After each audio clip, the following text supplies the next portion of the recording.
Hi everybody, Don Balance with another 2-minute tutorial, this one featuring NewTek TriCaster Advanced Edition.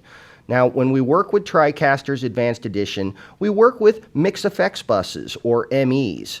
Now, each one of these MEs has a number of keyers that's attached to it, and these keyers only show up on the ME itself. If I bring up an overlay, we'll see that we don't see that overlay happening on other MEs. It's only here on ME1.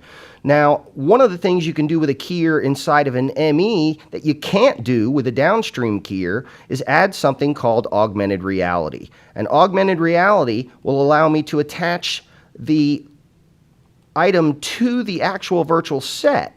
So as you can see now, as we zoom in and out, our overlay is now attached to the set. We use the positioner to position it on the desk, and then our augmented reality to actually attach it to the desk. And now, if we go through and we create comping windows, we can now see that our logo is attached to the front of the desk, no matter where we move the camera.